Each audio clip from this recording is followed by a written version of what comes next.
Maya Johnson woke up that Tuesday morning with butterflies dancing in her stomach. Today was the day she'd been preparing for during the last 6 months.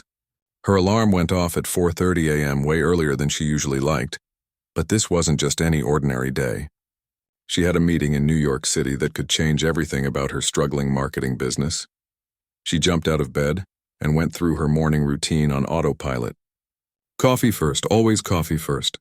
While the machine buzzed and dripped, she stood in front of her closet staring at the navy blue blazer she'd picked out the night before. It was her power outfit, the one that made her feel like she could conquer the world. She paired it with a crisp white shirt and her favorite black pants. Professional but approachable, just like her grandmother always taught her. By 5:45 a.m., she was already in her car, driving through the quiet Atlanta streets toward the airport. The city was just waking up and the roads were surprisingly clear. She turned on the radio to calm her nerves, but her mind kept racing through her presentation. 3 potential investors would be sitting across from her in just a few hours. These weren't just any investors. They were the kind of people who could take her small marketing firm from barely surviving to actually thriving. Maya had started her business 3 years ago with nothing but a laptop, a dream, and a small loan from her aunt. She'd worked from her kitchen table, taking any client she could get. Slowly, painfully slowly, she'd built something real. Now she had 2 employees, a small office, and clients who actually respected her work. But money was always tight. Too tight. This investment could mean hiring more people, getting better equipment, and finally paying herself a decent salary instead of just scraping by. The airport parking garage was already filling up when she arrived at 6:30 a.m. Her flight wasn't until 9:45 a.m., but she believed in being early. Really early? Her grandmother used to say, "If you're on time, you're already late." That woman had raised her right, teaching her about respect, kindness, and always being prepared. Maya grabbed her small carry-on bag from the trunk.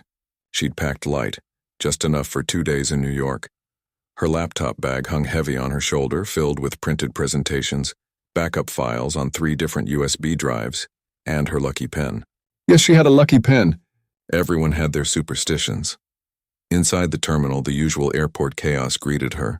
Families rushing with strollers, business people glued to their phones, and that constant background noise of rolling suitcases and overhead announcements. Maya joined the security line, her ticket and ID already in hand. She was organized like that. Everything had its place, everything had its time.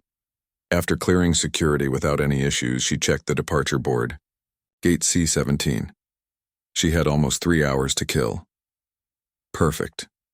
She'd find a quiet spot, review her presentation one more time, maybe grab a decent breakfast if the airport had anything that didn't look like it had been sitting under a heat lamp since yesterday.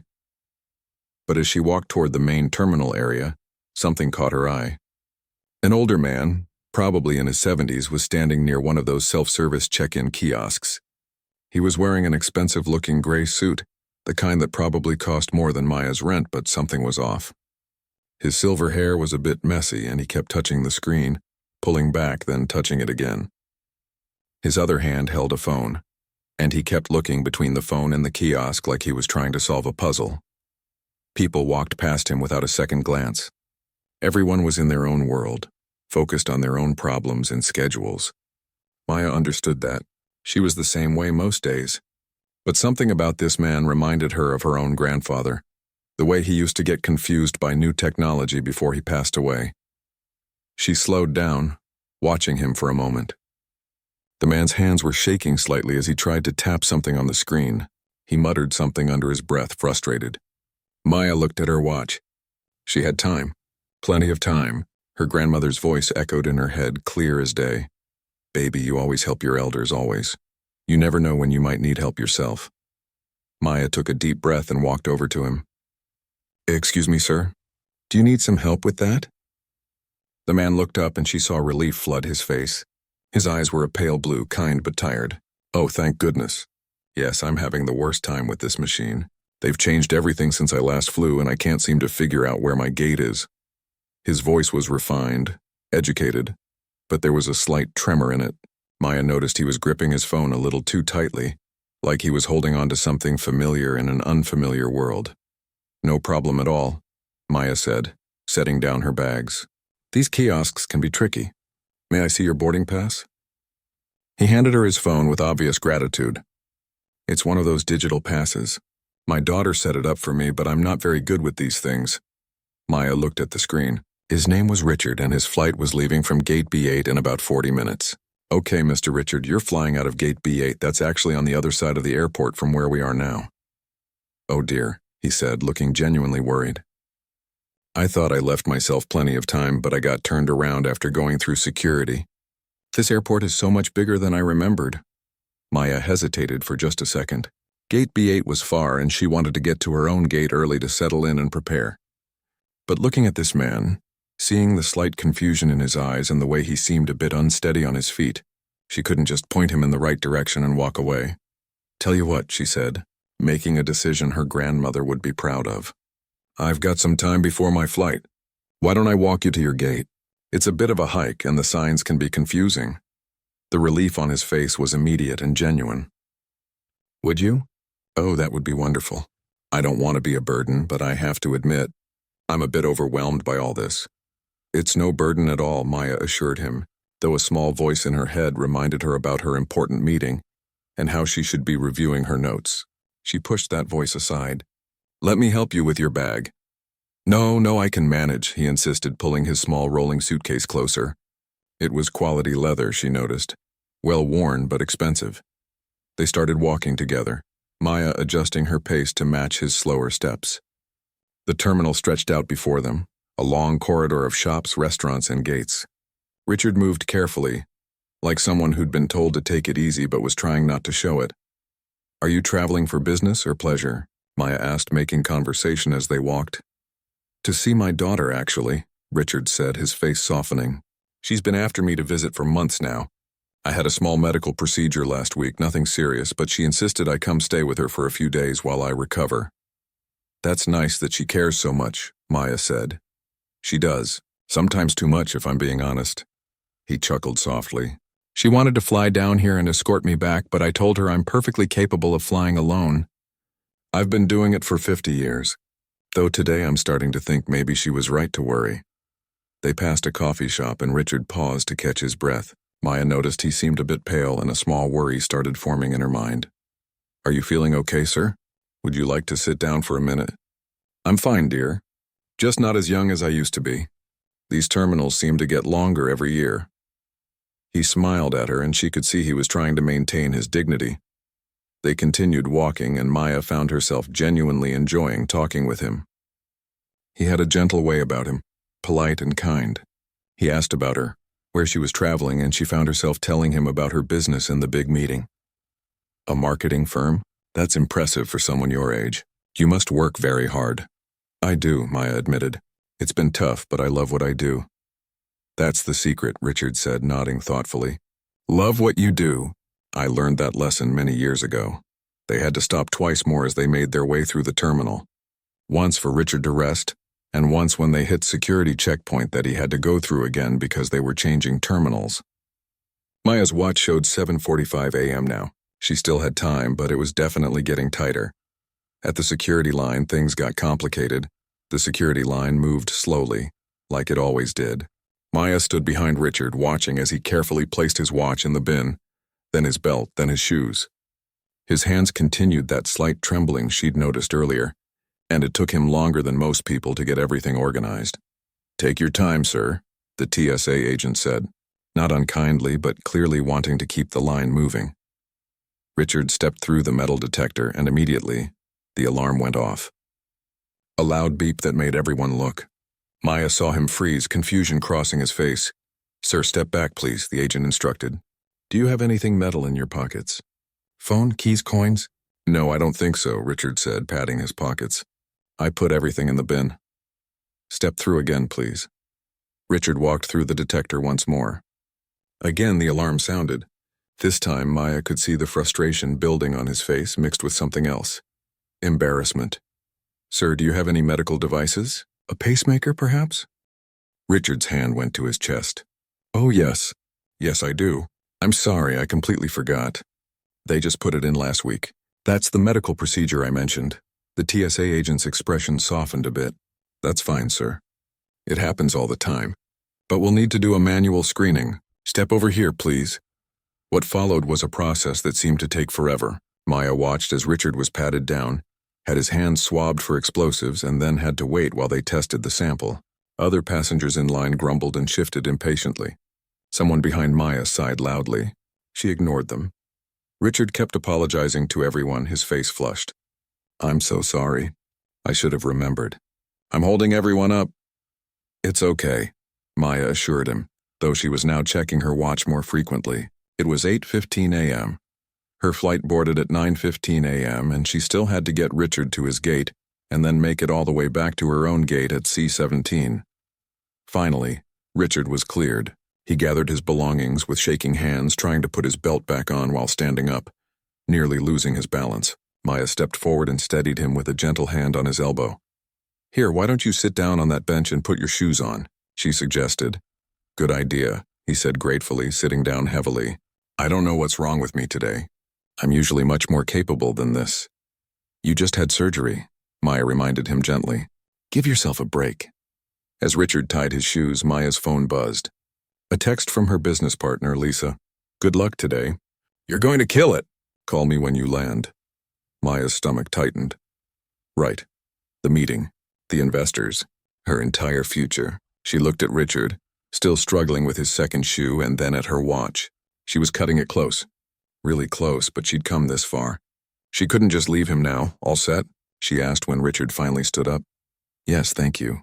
And thank you for your patience. I know I'm slowing you down." "You're fine," Maya said, though her mind was calculating times and distances. "Let's get you to that gate." They resumed walking, but Richard's pace had slowed even more. The security screening had clearly taken a lot out of him. Maya noticed he was breathing a bit harder, and there was a slight wheeze she hadn't heard before.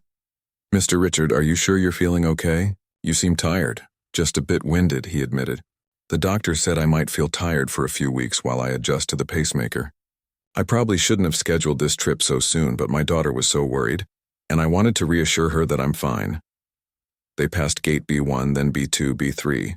The numbers climbed slowly. Maya's watch showed 8:35 a.m. now. Richard's gate was B8 just ahead. But then they'd have to walk all the way back through the terminal to reach the C gates where Maya's flight was leaving. Her mental calculations weren't looking good. "There's your gate." Maya pointed as B8 came into view. A small crowd of passengers was already gathering, waiting to board. Richard stopped walking and turned to face her. "I can't thank you enough for your kindness. You didn't have to help an old man who couldn't work a computer screen, but you did, and you stayed with me through all that security nonsense. Your grandmother raised you well." Maya felt warmth spread through her chest despite her growing anxiety about the time. "She did. She always said we should look out for each other." "Wise woman," Richard said. He reached into his jacket pocket and pulled out a business card. "This is my daughter's number. When you're in New York, if you need anything at all, please call her, I insist. It's the least I can do." Maya took the card, though she had no intention of using it. She'd helped because it was the right thing to do, not for any reward. "Thank you. Now you better get to your gate before they start boarding." "You're an angel," Richard said, grasping her hand briefly. His palm was warm and papery soft. "Safe travels, my dear." Maya watched him walk toward his gate, making sure he got there safely. The gate agent immediately noticed him and came over to help, probably seeing the same frailty Maya had noticed. Good. He was in capable hands now. She turned and started speed walking back through the terminal. Her phone said 8:42 a.m.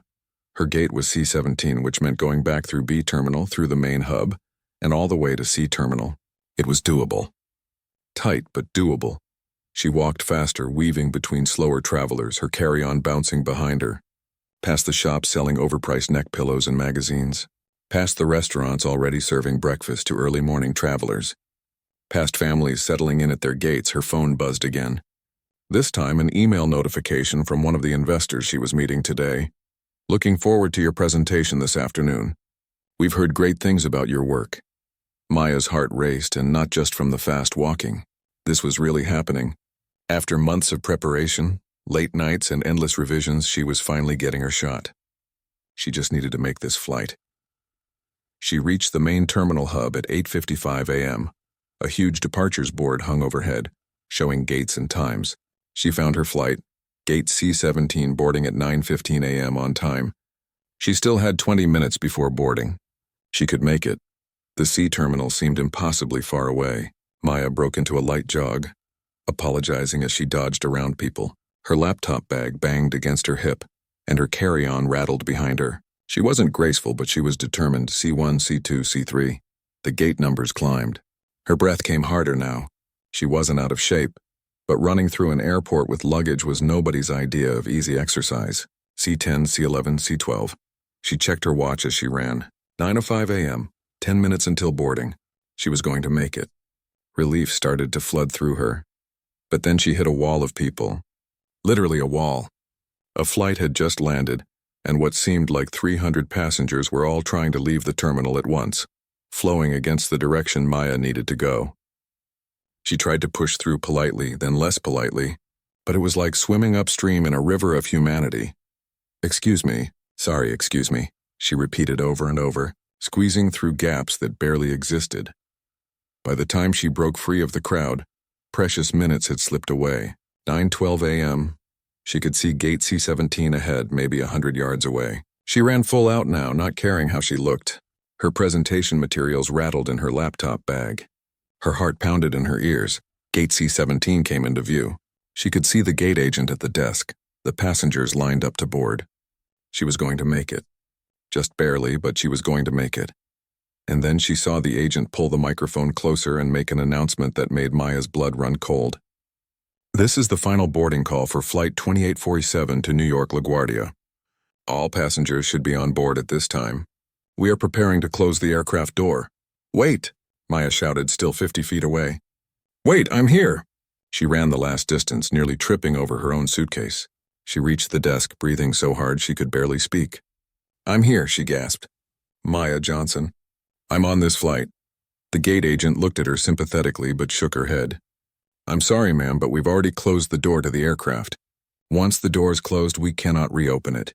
Maya stared at the gate agent, certain she'd heard wrong.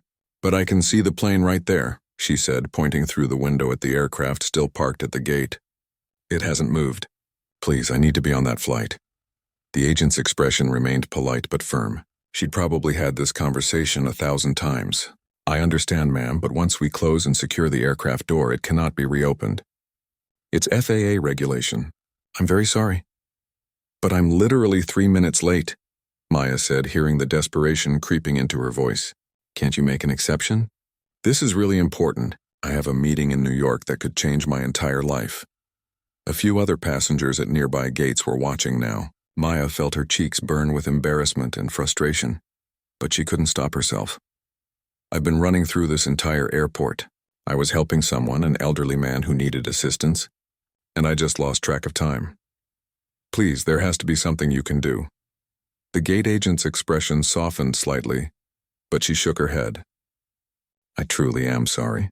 I know it's frustrating, but the regulations are strict for security and safety reasons. Once that door is locked and the pilots have completed their pre-flight checks, we cannot open it again." Maya watched through the window as a ground crew member signaled to someone. The plane was preparing to push back from the gate. Her plane, her meeting, her future. All right there, just beyond a pane of glass, completely unreachable. "What am I supposed to do now?" she asked quietly, the fight draining out of her. "Let me see what flights we have available to New York today," the agent said, typing on her computer. "Next flight to LaGuardia is... Oh, that's completely full. We have a flight to JFK at 2:45 p.m. with available seats." Maya did the quick math in her head. Land around 5:45 p.m., at least an hour to get through the airport and into Manhattan. Probably another hour in traffic. She'd arrive around 7 p.m. at the earliest. Her meeting was at 3 p.m. "That won't work," she said, her voice cracking. "My meeting is at 3 p.m. "I'm very sorry," the agent repeated, and she did sound genuinely sympathetic. "That's the best I can offer you. Would you like me to book you on that flight?" Maya shook her head, unable to speak.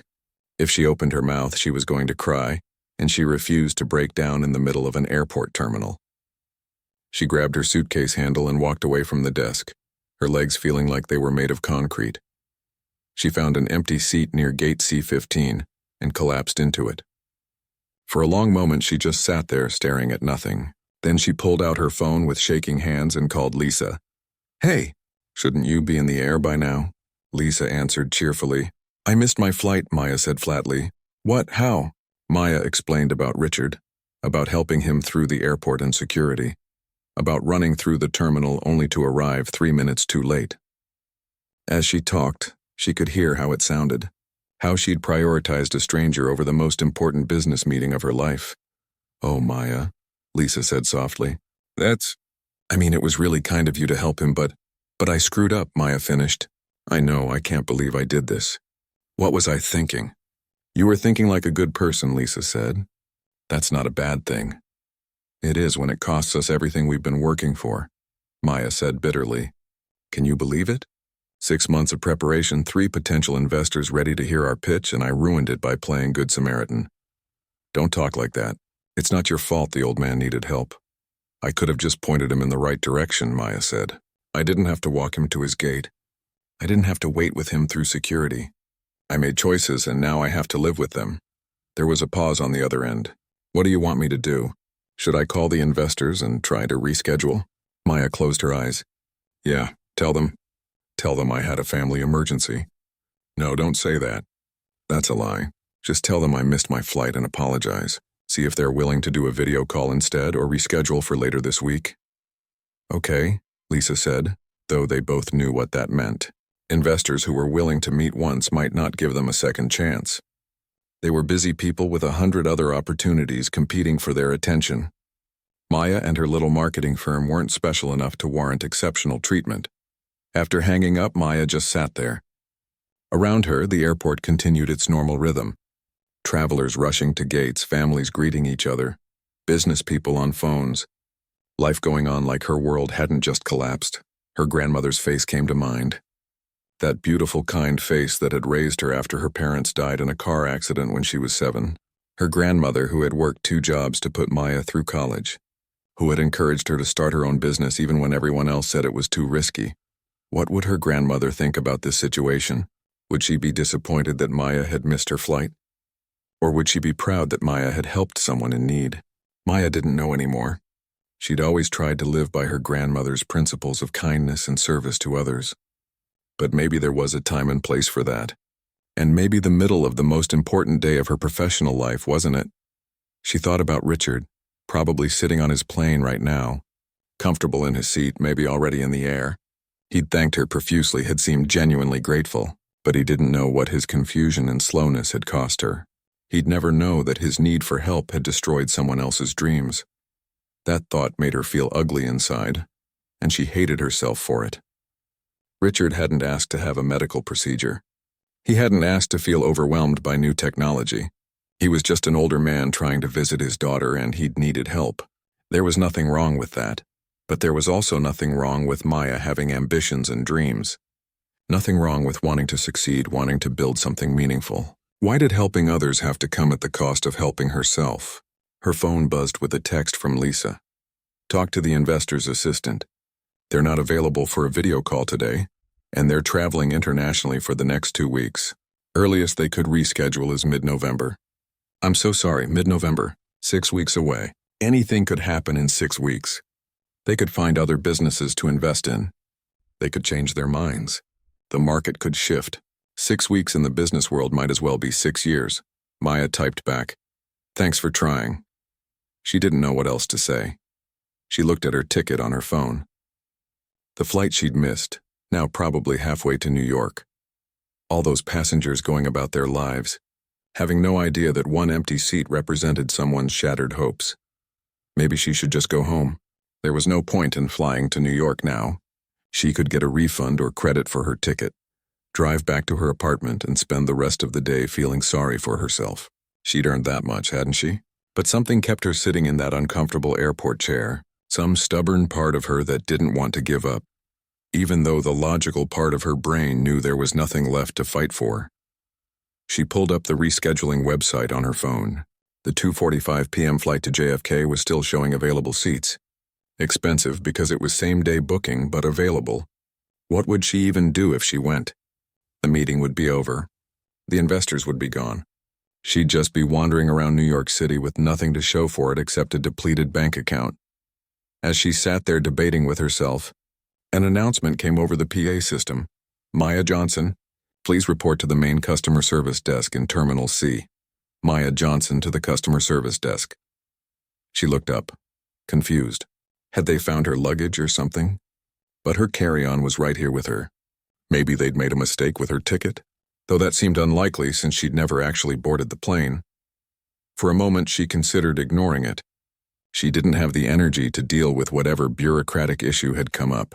But sitting here feeling sorry for herself wasn't accomplishing anything either. With a sigh, Maya stood up and grabbed her bags. The customer service desk was back toward the main terminal area, another long walk. At least this time she didn't have to run. The terminal seemed different now somehow.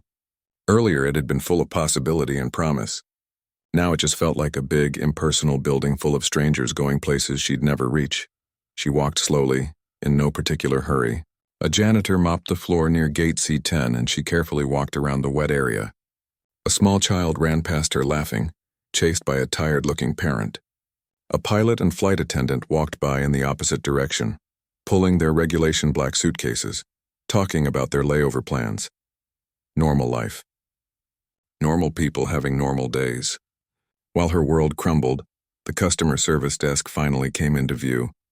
There was a short line of passengers dealing with various issues. Maya joined the end of it, setting down her bags and preparing to wait. She didn't even know why she was here, but she'd come this far.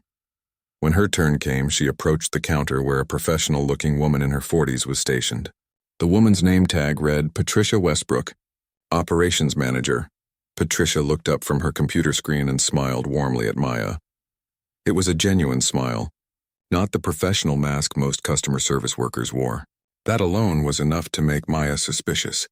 Nothing good ever started with someone being this nice. Maya Johnson? Patricia asked, standing up from her chair. That's me, Maya confirmed cautiously. I heard my name on the announcement. Yes, thank you for coming. Would you mind stepping around to the side entrance? I'd like to speak with you privately. Now Maya was really confused. Privately? About what? She followed Patricia through a door marked Authorized Personnel Only and into a quiet hallway behind the customer service area. The sounds of the busy terminal faded away, replaced by the hum of fluorescent lights and air conditioning. Am I in some kind of trouble? Maya asked, unable to keep the worry out of her voice. Had they thought she was trying to force her way onto that flight? Was this about her arguing with the gate agent? No, nothing like that, Patricia assured her quickly. Please have a seat. She gestured to a small waiting area with a few chairs. Can I get you some water, coffee? I'm fine, Maya said, sitting down but keeping her bags close. What's this about? Patricia sat down across from her, and her expression became more serious but still kind. I received a phone call about 15 minutes ago from Richard Westbrook. I understand you helped him in the terminal this morning? Maya's confusion deepened. Richard? Yes, I helped him find his gate and get through security. How did he? Why did he call you? Richard Westbrook is my father, Patricia said. And something in the way she said it made Maya sense there was more to this story. He called me right after he boarded his flight. He was quite insistent that I find you and thank you personally for your kindness. That's really nice, but I was just helping out, Maya said. Your father seemed confused and I had some time, so I walked him to his gate. Anyone would have done the same. Patricia's smile turned sad. Actually, that's not true. My father told me that dozens of people walked past him while he struggled with that check-in kiosk. You were the only one who stopped to help? And you didn't just point him in the right direction. You walked with him, stayed with him through a difficult security screening, and made sure he got to his gate safely. Maya shifted uncomfortably in her chair. Your father needed help. It wasn't a big deal. It was to him, Patricia said softly. And it is to me. My father had a pacemaker installed last week.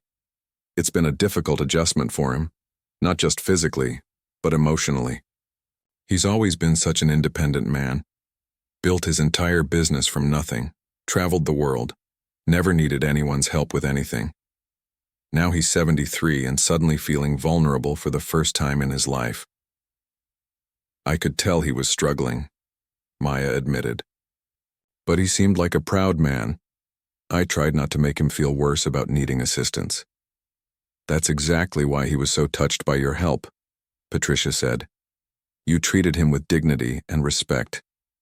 You didn't make him feel like a burden or an inconvenience. In his phone call, he mentioned several times how patient and kind you were, even when you clearly needed to get to your own flight. Maya felt tears threatening again and blinked them back. "About that flight," she said, her voice rough. "I missed it because I was helping your father. I don't want you to feel bad about that. It was my choice to help him. But I did miss an incredibly important meeting in New York because of it." Patricia's expression shifted to concern. "Your father mentioned you were traveling for business." "I'm so sorry." "It's okay," Maya lied. "It was my decision. I could have just pointed your father toward his gate and left him to find his own way. I chose to stay and help. That's on me." "It's not okay, though," Patricia said firmly. "You sacrificed something important to help a stranger. That's extraordinary. And it shouldn't come at such a cost to you." She paused, seeming to make a decision about something. "Maya, do you know who my father is? What he does for a living?" "He mentioned he was visiting you after his medical procedure," Maya said. "He didn't really talk about himself much. We mostly talked about my business, actually. He seemed genuinely interested." Patricia smiled, and there was something knowing in it. "That's very like him. He's never been one to brag or throw his name around. But I think you deserve to know. My father is Richard Westbrook, founder and owner of Skyline Airways." Maya blinked. Skyline Airways? The airline? The very one. He started it 50 years ago with one plane and a dream. Now we operate routes all across North America and Europe. My father is still the majority shareholder, though he retired from day-to-day operations 5 years ago. I took over as COO, and my brother runs the financial side. The information washed over Maya in waves. The confused old man she'd helped through the airport was a billionaire, the owner of an airline empire, and she'd had no idea. "I didn't know," she said simply. "He just seemed like someone's grandfather who needed help." "That's exactly what he is," Patricia said. "He's my father, my children's grandfather. And yes, he also happens to be a very successful businessman. But when he called me, he wasn't talking about business. He was talking about how a young woman showed him kindness when he felt lost and overwhelmed, how you made him feel safe and cared for. That's worth more than all the money in the world to him, and to me." Maya didn't know what to say. She'd helped Richard because it was the right thing to do, not because she expected anything in return. Certainly not this. "My father was very distressed when I told him you missed your flight," Patricia continued. "He feels terrible about it. He asked me to do whatever it takes to make this right." "There's nothing to make right," Maya protested. "I made my own choices." "Perhaps," Patricia said. "But we'd like to help anyway. Tell me about this meeting in New York. What time is it?" "It was supposed to be at 3 p.m., Maya said. "But it doesn't matter now. I already had my business partner contact them to reschedule. The earliest they can meet is mid-November." Patricia pulled out her phone and typed something quickly. 3 p.m. in Manhattan. Where specifically? Midtown, near Times Square. Maya felt strange giving these details. But really, there's no point. The meeting is in less than 6 hours, and I'm still in Atlanta. Patricia's phone buzzed with a response to whatever she'd sent. She read it and smiled. "Actually, you could be in New York in less than 3 hours. My father maintains a private jet at the airport for business purposes. It's currently available, and I've just confirmed that the crew can be ready to fly in 30 minutes. Maya's mouth fell open. "A private jet? No, I can't accept that. That's too much." "It's not too much at all," Patricia said firmly. "My father insists, and honestly, so do I. You helped him when he needed it most, without knowing who he was or what he could do for you. That kind of genuine kindness is rare. Please let us do this for you." "I don't know what to say," Maya admitted, her mind reeling. A private jet. She'd never even been in first class on a regular flight, let alone a private jet. "Say yes," Patricia suggested. "The car is already waiting outside to take you to the private aviation terminal. You'll be in the air within the hour and landing at Teterboro Airport in New Jersey around 1 p.m. We'll have another car waiting to take you into Manhattan. You'll make your meeting with plenty of time to spare." It felt surreal. 2 hours ago, she'd been devastated about missing her flight. Now she was being offered a private jet like it was the most normal thing in the world. "I just helped an old man find his gate," Maya said, still trying to process everything. This is way too generous for such a small act of kindness. "It wasn't small to him," Patricia said. "My father has been struggling with feeling old and useless since his health issues started. You treated him like a person worthy of time and attention, not like an inconvenience or a problem to be avoided. You gave him back a little bit of his dignity. That's priceless." Maya felt tears starting again, but this time they weren't tears of frustration or disappointment. They were something else entirely. "Okay," she said softly. "Yes, thank you. I don't know how to thank you both enough." Patricia stood up and held out her hand. "No thanks necessary. Come on, let's get you to that plane. We have a meeting to get you to." As Maya followed Patricia through the airport's back corridors toward the private aviation area, her phone buzzed with a text from Lisa. "Please tell me you're not just sitting at the airport crying. I'm worried about you," Maya typed back quickly. "You're not going to believe this. Call you from the plane." "Yes, I said plane. Long story." The private aviation terminal was a world completely different from the regular airport. Quiet, elegant, with comfortable seating and attentive staff. No crowds, no lines, no chaos. A man in a crisp uniform greeted them immediately. "Ms. Johnson, welcome. I'm Captain Stevens. We'll be flying you to Teterboro this morning. If you'll come this way, we're all set to depart." Maya followed him outside where a sleek white jet sat waiting on the tarmac. It was smaller than a commercial plane, but still impressive, gleaming in the morning sun.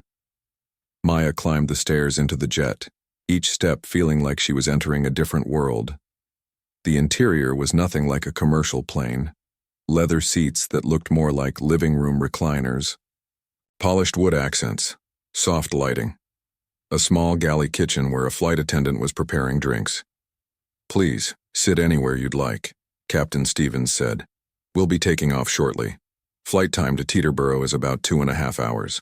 Maya chose a seat by the window and buckled in, still half convinced she'd wake up and find this was all a dream. The flight attendant, a friendly woman named Carmen, brought her water and asked if she'd like breakfast. "We have omelets, fresh fruit, pastries, whatever you'd prefer," Carmen offered. "Just some fruit and coffee would be amazing," Maya said, thinking that her last meal had been a granola bar at 5 a.m. in her kitchen.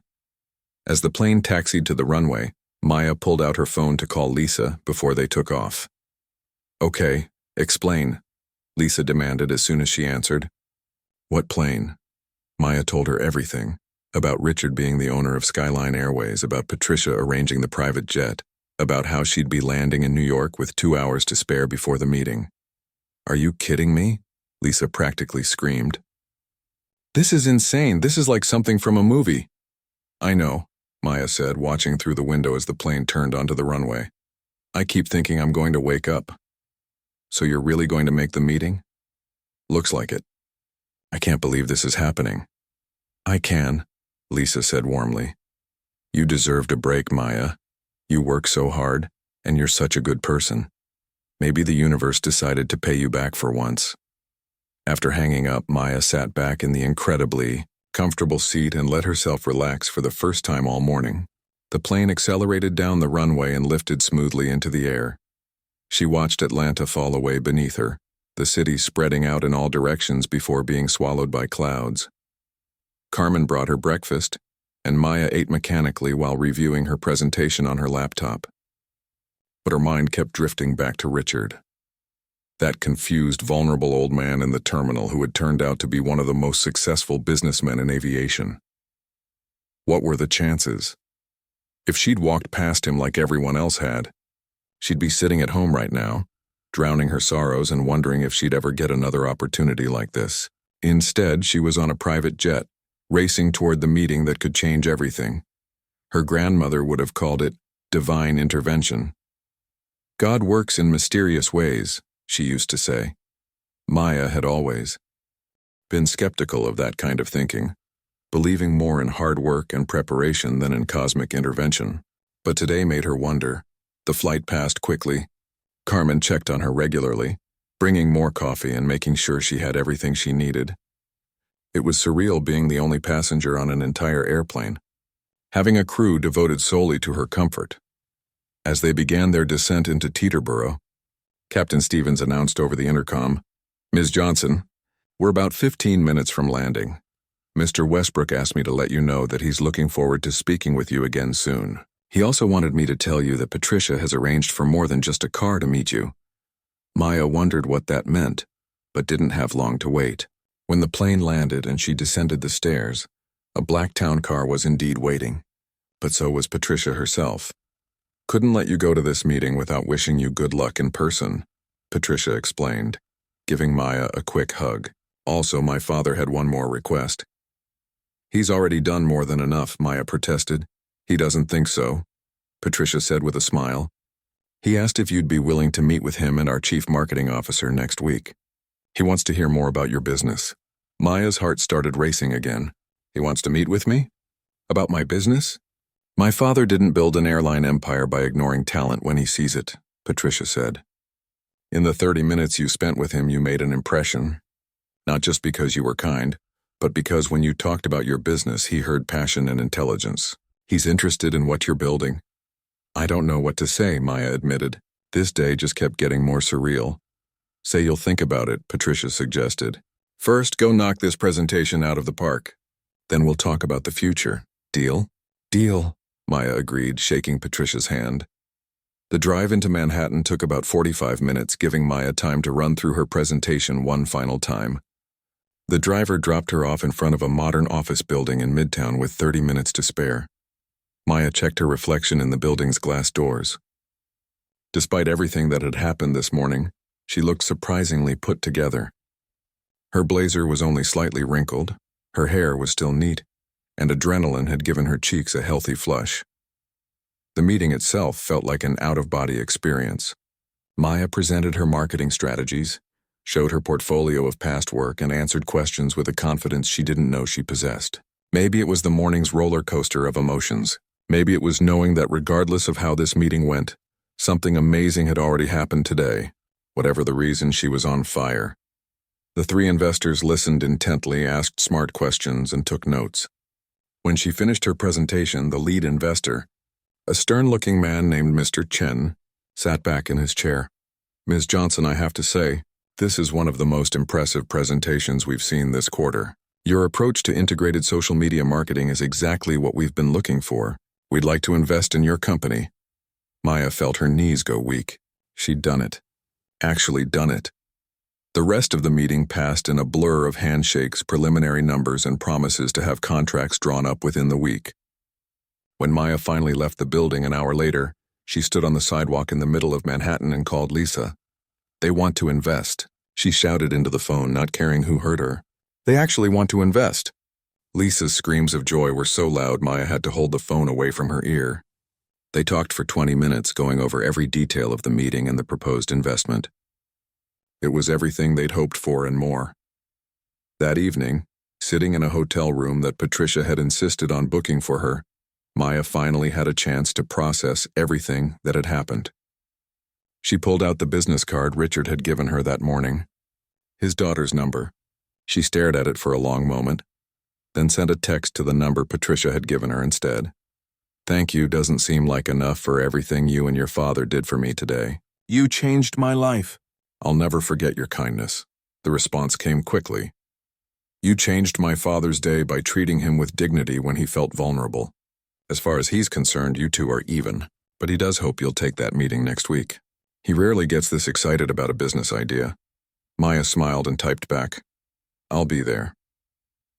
3 weeks later, Maya sat in a conference room at Skyline Airways headquarters, presenting a marketing proposal to Richard, Patricia, and their executive team. They wanted her company to handle a complete rebranding campaign for their airline.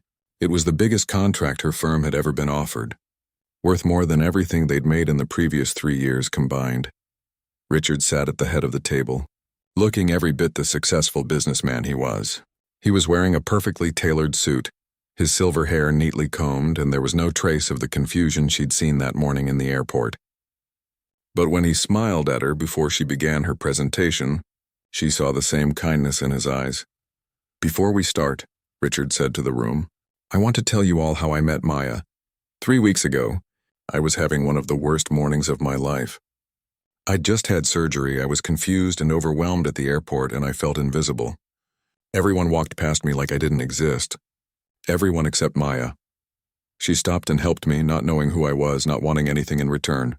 Just genuine human kindness. He turned to look directly at Maya. That's the kind of character you can't fake.